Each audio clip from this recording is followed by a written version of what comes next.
Hello, friends. Welcome to this week's episode of the Mamahood After Trauma podcast. I am your host, Emily Cleghorn. This podcast is for mamas navigating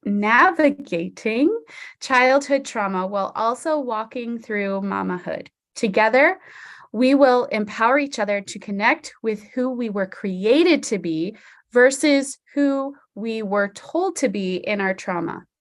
Once again, I'm so excited that you have decided to take some time out of your day today to join me. Today, I'm so excited to welcome Hanna Noel. Welcome, Hanna. Hello, thank you for having me. Oh, no problem. It's a pleasure to connect. So today we are talking about how worthy you are. So Hanna, let's get started just by having you introduce yourself and tell us a little bit of your story and how you came to become passionate about empowering women. Yeah, of course. I have a very interesting story. I tend to quote unquote joke that if I wrote a book, the first 25 years of my life, 25 years of my life would look like a 40 or 50-year-old's. Because I had a lot going on. My parents got divorced when I was really young. We moved away from family shortly after that. When I was a teenager, well, before that, my biological dad moved away. So then that developed some like abandonment issues. Then I got pregnant as a 14-year-old, placed that baby for adoption at 15. So there was that trauma and grief there. And then three of my four best friends at the time decided to not be friends with me after that. Then I went into, I got pregnant again, very young, chose to keep that baby, who she's actually right over here next to me playing a game. But I became a single mom when she was only a year and a half old. And so navigating that, now she's 11. But yeah, it's just been kind of a series of events where it's like when I was really young, something happened where I, was told that I wasn't good enough for this thing, or I wasn't, worthy of being loved, or I, couldn't ask for my needs to be met, or I couldn't ask for help, like things like this. And then just through my whole life, up until just the last few years, my subconscious was constantly looking for proof of that story and those beliefs. And so, yeah, it's been finally a couple years ago, I went to a retreat where I hadn't consciously realized that this is what had happened to me. My dad moving away when I was 8, my best friends deciding to not be my best friends when I was 15, and then the split up with my daughter's dad when I was 19, or was I 20? Maybe I was 20.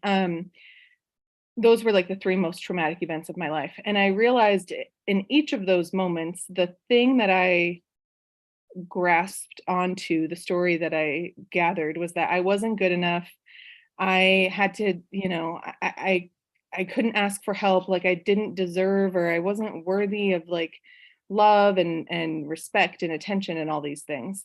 And so I realized that the flip side of that is building a community of women who know that they are worthy, right? Like building a community of people who believe in themselves, and women that, chase their dreams and have that connection that, with trauma, you disconnect very easily. So yeah, that's kind of how it all happened. I realized, and it started with like mindset type coaching. And then I really realized I've always been very passionate about business, always wanted to be a business owner. And I realized everyone that I was working with them for their business. And after we kind of like established the mindset stuff and the worthiness stuff, then we would move on to all the business strategy. And so that's how it ended up switching into, now I'm a business coach, but really what I'm doing at the end of the day is empowering women to believe in themselves, trust themselves, and really do life on their own terms, the way that they have been designed, the way that they have been created to express themselves and live their life.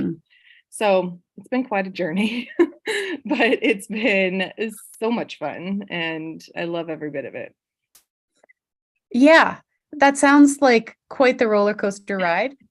Um, but I love what you're doing because as a trauma survivor myself, I've I've come head to head with the I'm not worthy, I'm not lovable, I'm not enough story that I've picked up along my journey. Yeah. And I've I've had clients who've also had that story. So it's a very common thread among human Yeah. humans, um, but especially those who have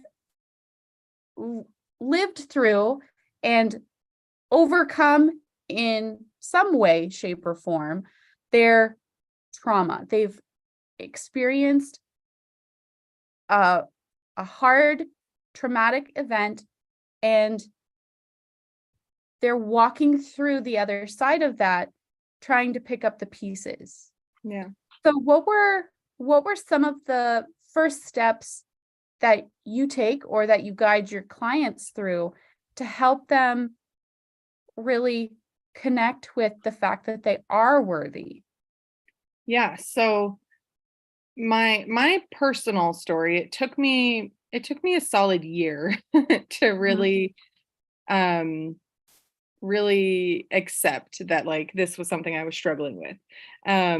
And part of it started with just creating a community of single moms on Instagram where I felt like I was connecting with other women who had been in my shoes, or were in my mhm, shoes, or whether they were further along than me or behind me, like whatever the case may be. It just started with that and just seeing that, I was worthy of connecting with people. But that was for like a whole year. That was really all I did. I didn't dive any deeper. I didn't go to therapy. Like I didn't, get into coaching or anything. Um, Actually, I take that back. I did hire a coach. That was actually probably the start of it. I hired a coach who was a worthiness coach. And I started seeing how the life experiences that I had, mhm, I could teach people something from those experiences. I could help them walk through a similar experience, even if I didn't go through mhm, exactly what they went through. Um, so I coached with her for a couple months, still didn't really do too much until about 6 months later when I finally like officially put it out there that I was mhm, going to be doing mindset coaching. And the steps for me were, you know, seeing first of all that just as a human being, we just have we were born worthy, right, of mhm, what we want. We were born worthy of I have a mug right here that's broken, but I glued it back together, but it says abundance is my natural state. So it's like we were born that way with our desires, with the things that we are worthy of, but we lose it along the way. And mhm, so my steps where I went back to the hard moments of my life. I, reflected on everything that happened to me. I became aware of the beliefs that I took from those things, and then I looked for mhm, evidence of the opposite. And this was something I did in a course that I took, actually. This is when I first, like, realized that this was the process to overcome it, and now I do it on a regular basis with my life coach. We have well, really my mindset coach, but she has like a whole trigger worksheet. And so I go through that on a regular basis where it's like when I catch myself shaming myself or catch myself, being triggered by something, I go through the process of what am I making this mean about me? And mhm, that's how I start with my clients too. We go back, we reflect on like some of the past things that have happened in their lives. I also use human design. It's one of my biggest tools. And what we learn in human design is that a lot of our stories, like I literally have something in my human design that's called the struggle channel or the resiliency channel. So it's like I'm literally like I've literally been created to withstand hard stuff. mhm, And so when we can look at these like parts of like the ways that we've literally been created, it mhm, makes it gives us permission to like step into our power with it. It gives us permission to own it and to be proud of ourselves mhm, and to not fall into that shame cycle of like, what did I do wrong? Or I should have done something Mm. differently, like all those thoughts that we start just beating ourselves up with.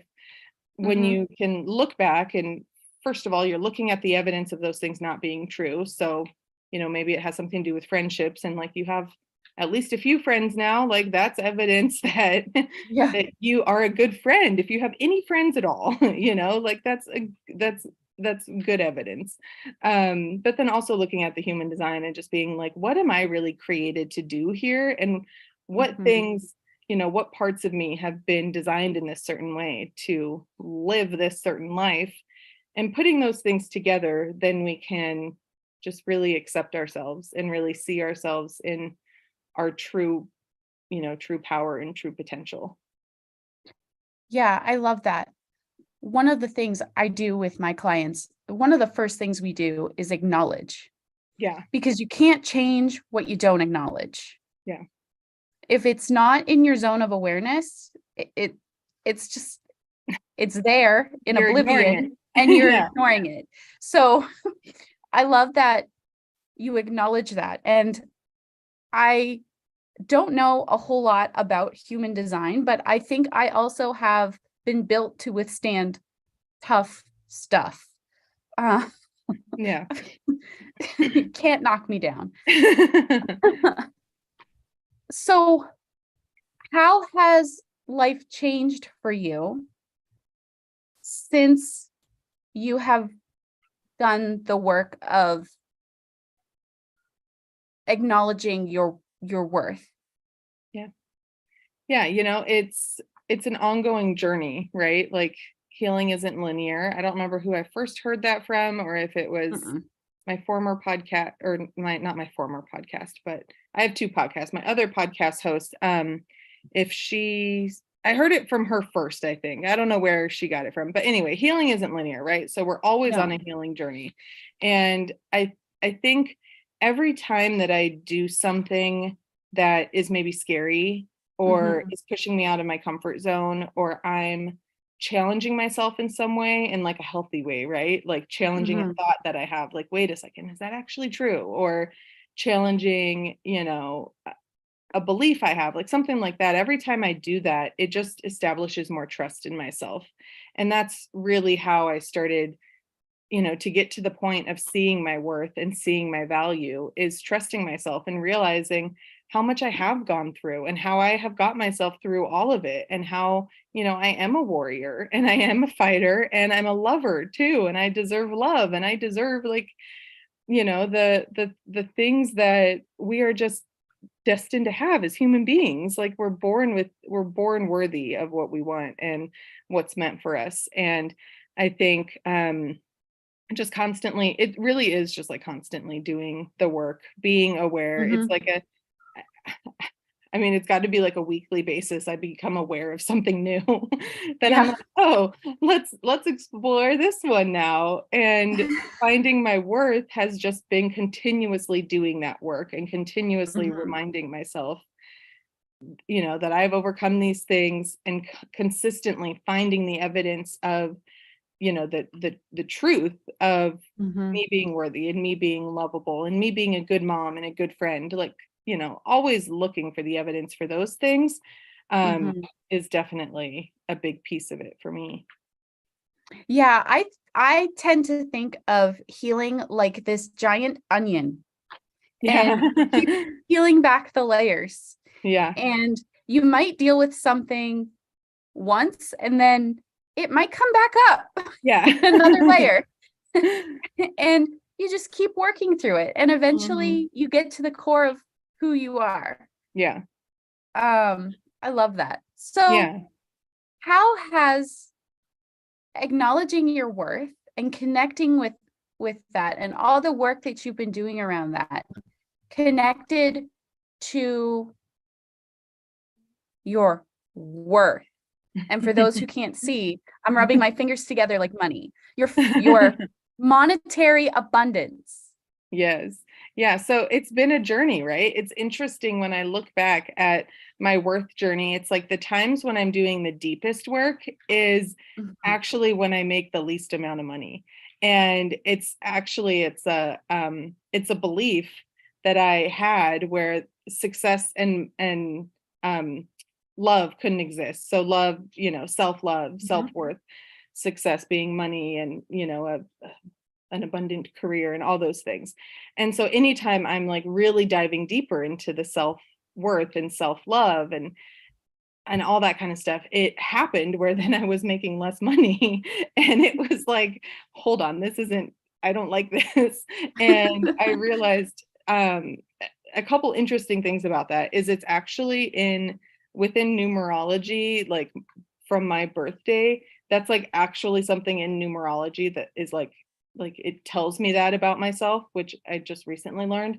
It's also shown in my birth chart within astrology, which is interesting that this is like something that is again like ingrained in me. So instead of me making it about myself, like, oh, why do I have to believe that if I want to make a lot of money, I can't trust and love myself, or vice versa?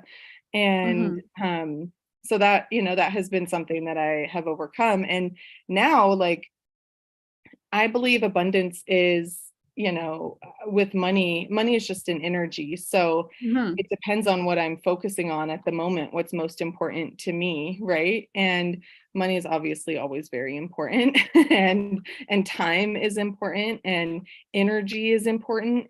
And the more that I do my inner work and build my worthiness and build the trust in myself, the more abundance I have in all areas.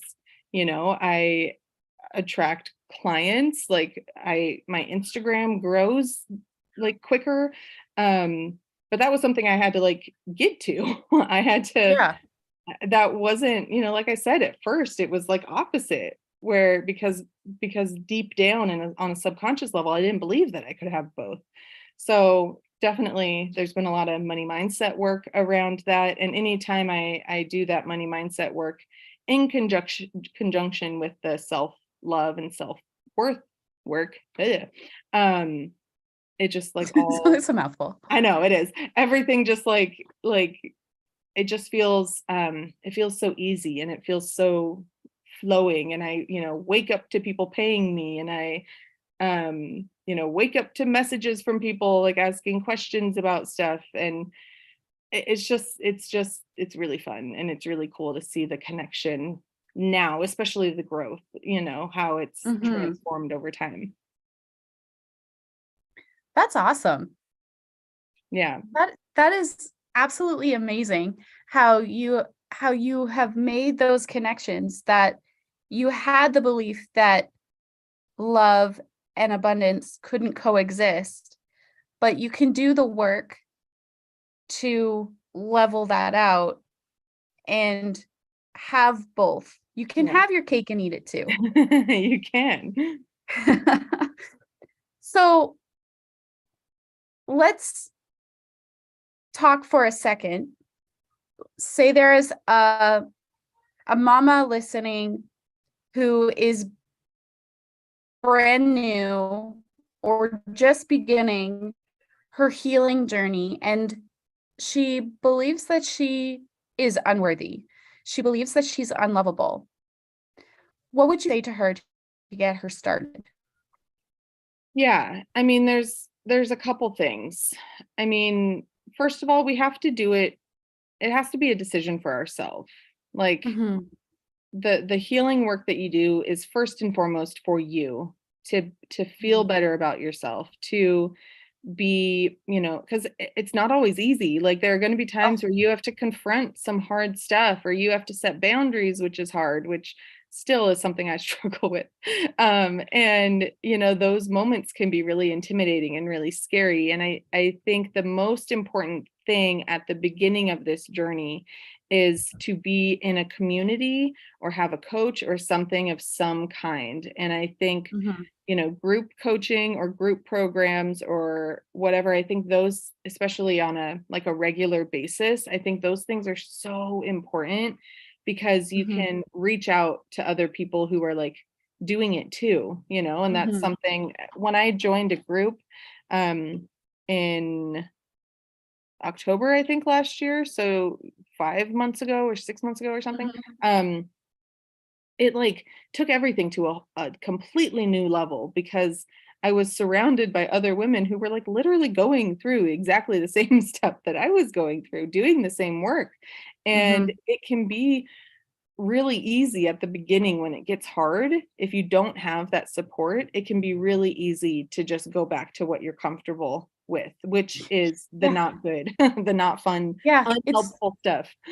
it is so easy if you don't have a network of support to say, screw this, it's too hard. Yeah. I don't want anything to do with this. I don't want And you to lose, address this pain, right? I don't want to yeah, make it other people hurts. uncomfortable. Like, yeah, all of those things come up. Yeah. Yeah, and I think something else too, the second part of that is once you've kind of established and you can see why it's important for yourself, um, when you start seeing the effects on your family too, or your loved ones, the people around, that is like so rewarding. And I've had a few like instances that have happened where the work that I've done, I've seen how it helps someone else indirectly. And so the days when it's hard and the days when I don't want to be vulnerable, or the days that I don't want to, you know, do it, I think back to those moments when something really beautiful happened and I'm like, oh yeah, Mhm. this is what's possible. Like this, Mhm. this connection and this relationship and this pride and this love, like all of this is possible. And we just have to push through the uncomfortable. And my my coach, which there's a million different versions of it, but you get to choose what's uncomfortable, right? You're either Yeah. uncomfortable in your misery or you're uncomfortable in your growth. So it's like, Yeah. which one do you You get want to to do? choose. Yeah. You get to choose. Yeah.